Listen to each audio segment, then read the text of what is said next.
Hello, thank you for coming back to these videos. Of course, I'm Teacher Kent coming at you from Apple Pie English School in Guma, Japan. So these are our reading ones where I'm going to read the second half of this book. So please watch the other video for the first half of this book. This is, of course, if the world were a village of 100 people. So I'll just summarize what was in the first book. What was in the first part. I explained a junior high female teacher. I always thought she was a guy teacher, but female teacher emails once a week to these students, and this is one of the emails. The student's mom contacted a publisher and got it published. She was so moved by the email. So before I start, don't forget to give us a like, smash that like button as they say, and subscribe to this channel so we know you're learning English every day, and share these with your friends and family. Okay, so we'll start with where we left off last week. Last week I talked about, last video I talked about here, the wealth of the. So again, if the world were 100 people, so we shrank the world 6.3 billion, as it says in this book. So maybe it's almost 7 billion now. If we shrunk it down to 100 people, what would it look like?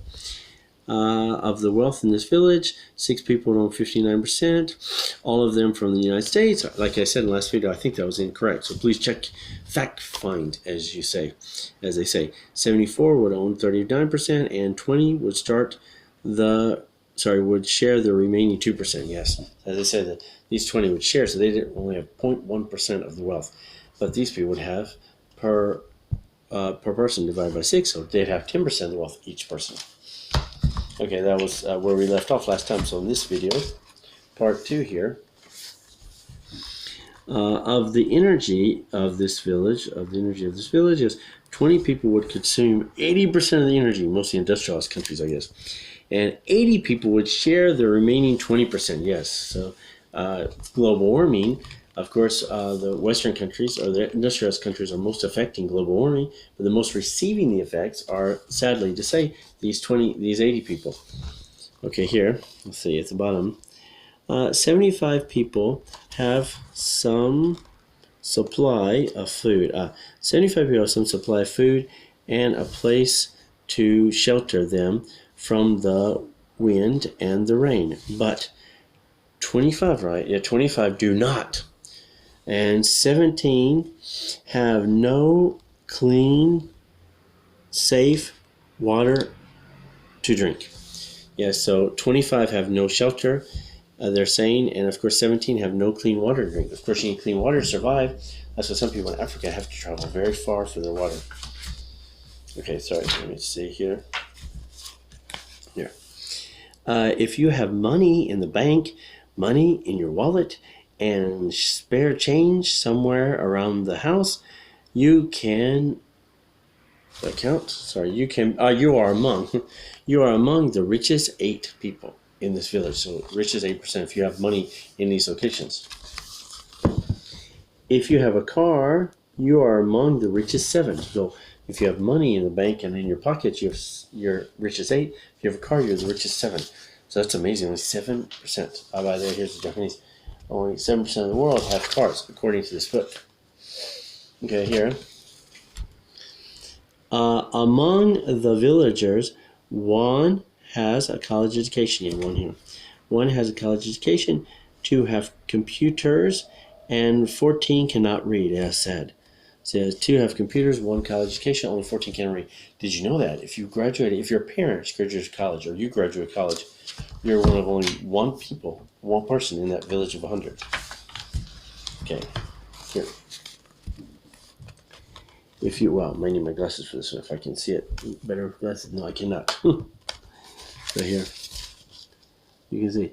If you can speak and act according to your faith and your convenience without harassment, without harassment, imprisonment, torture, or death, then you are more fortunate than 48 people who cannot. If 40 out of this 100 people cannot. That's kind of sad. Let's see here. Here. And this is on a similar topic. If you do not, let me read it here better.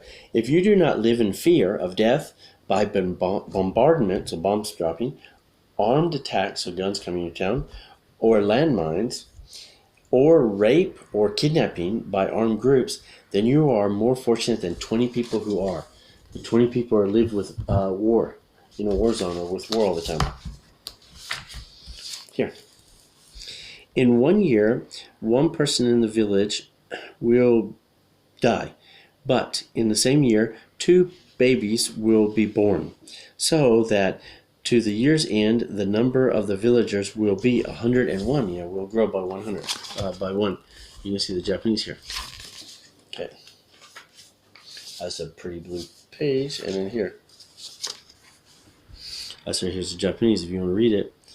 So if you can read this email, that means, this will surprise me when I first read it, that means that you are thrice blessed. First, because someone thought of you. Yes, someone was thinking of you and sent you this message. Second, because you are able to read. Yes, so second, you can actually read.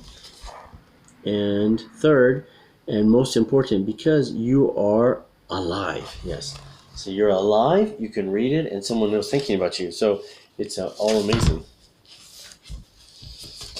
Someone once said, what you send out comes back again. Yes, what you send out into the world comes back again. If you send out happiness, you get happiness. If you send out sadness, you get sadness. By the way, we're about halfway, so a good point for the word of the day. The word of the day is pink. You can barely see on the camera, but pink Easter bunny ears. Yeah, Easter bunny ears. Pink Easter bunny ears. Okay, let's see. So yes, okay, next. Here we go. This is a famous, I have this actually in my wallet. I laminated this. I didn't pick from this book. This was, I already knew about this 20 years ago, so I was surprised. So, this is neat. Sing from the bottom of your heart. Dance with your body waving free. And live, So, sing from the bottom of your heart, dance with your body waving free, and live, putting your soul into it. And when you love as though you have never been wounded. Yeah, it's a famous quote. Even if you have.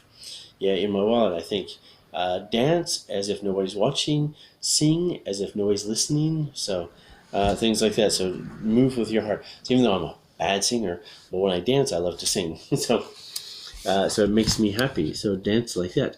And love the fact that you and others live here in this village. Yes, you do. Here we go. Perhaps if enough of us learn to love our village, it may yet be possible to save it from the violence that is tearing it apart. Yes, save it from the violence tearing us apart. And I think that's it. Yes, that's it. There's some Japanese in the back. That's why it's longer, explaining different stuff. So I hope you got something out of it. Find this in your local country, local language. It's a very interesting point. And if there's some statistical errors here, of course this was written many years ago, so please correct me in the comments. So this is not my book, so I'm going to correct this book in the comments, because I'm not sure how accurate it is, but it's interesting to look at this point of view. We shrunk it down to 100 people. Why be mean? If we're a small town and there are neighbors, why be mean to our neighbors? Thanks again for listening. I hope you're enjoying these books. These are, of course, Reading Time with Kent. Don't forget to subscribe over here. Watch some other reading videos over here and some other popular videos on the channel up here. And until next time, have a good day. And we hope your English is improving every day. See you.